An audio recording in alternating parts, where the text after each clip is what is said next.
My money gun has no money, and that's because I'm broke. And if you're broke like me, you can follow these 4 steps to fix your financial situation. Now, I'm an internet entrepreneur. I've been making millions of dollars online, but I've been broke multiple times before. So I know what it's like, and it's really hard to not just retreat into your emotional or your reptilian brain when you're in these situations. So it's good to sit and think with your thoughts and then follow these simple steps, which I'm going to lay out for you in this video to help you get out.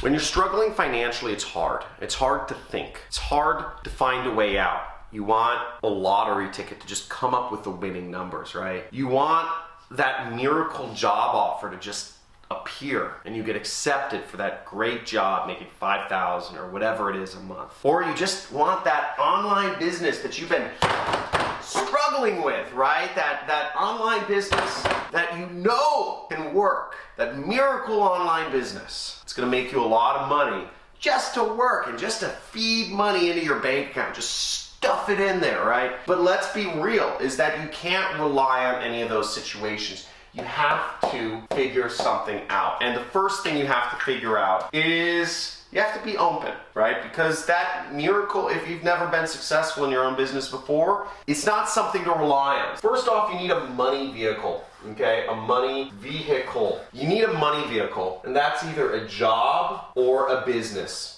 Now, you can also get the best of both worlds, and you can find a job which helps give you skills and experience in order to take to your own business. Now, what I did when I got started was I always knew I wanted to be an internet entrepreneur and fly across the world and travel and do fun things, kite surfing, skiing, bungee jumping, etc.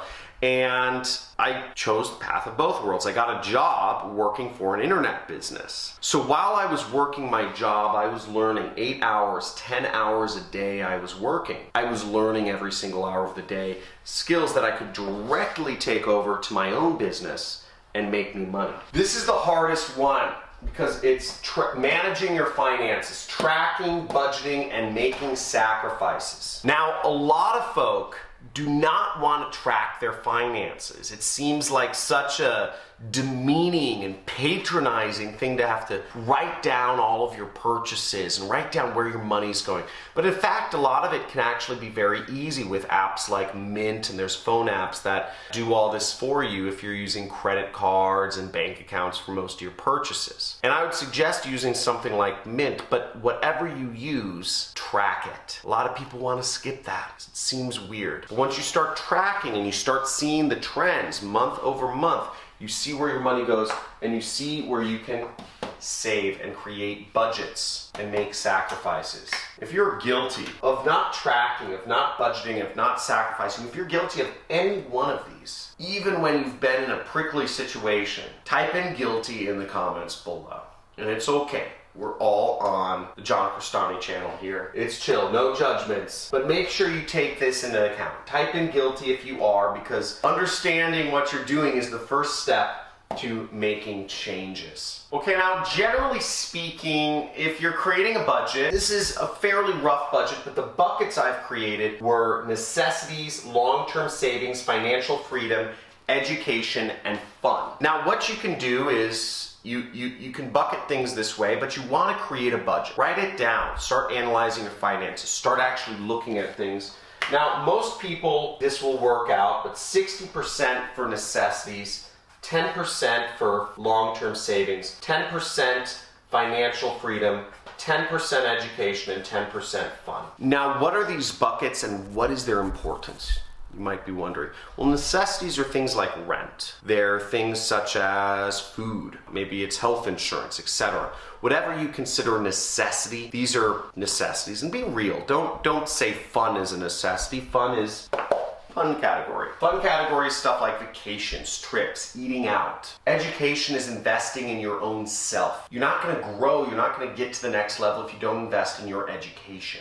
I know that might seem kind of self-serving because, hey, I'm a teacher here, right? Invest in education.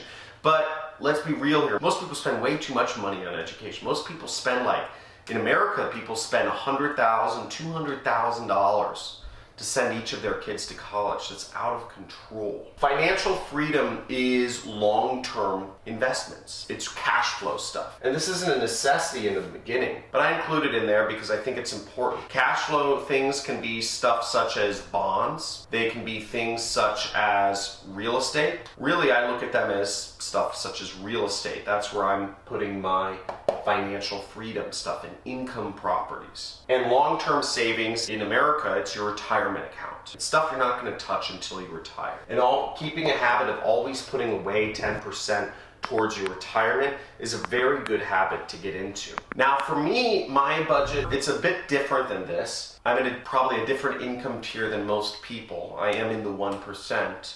And my necessities is about 15% of my budget. My long-term savings and my financial freedom are really stacked. I put a lot of money away. I put about 25 and 25.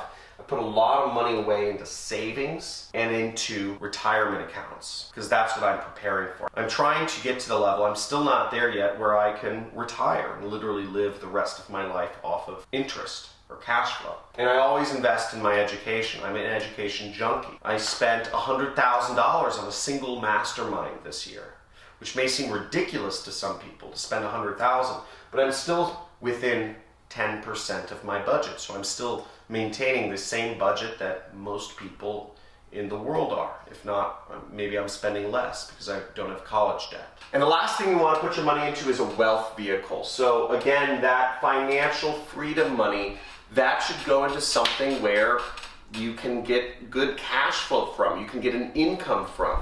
And that could be something like apartments, okay? Or investing in a duplex, or investing in a property that you rent out via Airbnb. Something that has a higher return than a stock or a bond and provides you cash flow. It could be a franchise, whatever it is, but it's investing in creating your financial freedom. It could be a side business. That's what you want to think about. Hopefully you enjoyed this video and you're enjoying learning about making money and keeping it and getting yourself towards financial freedom. Now, they won't teach this to you in colleges. They won't teach this to you in normal schools because they don't want you to know this. But there are simple steps you can take to creating wealth for yourself and keeping it. And on this channel, I show you every single day how you can do that. Now, I made my money in affiliate marketing. You can check out dozens of videos where I'm teaching you how to make money with affiliate marketing without spending any of your own money. So make sure you like this video, subscribe to my channel, and comment below. If you're committed to managing your finances, if you're putting this in action and working yourself towards financial freedom, then let's make it happen. See you in the next video.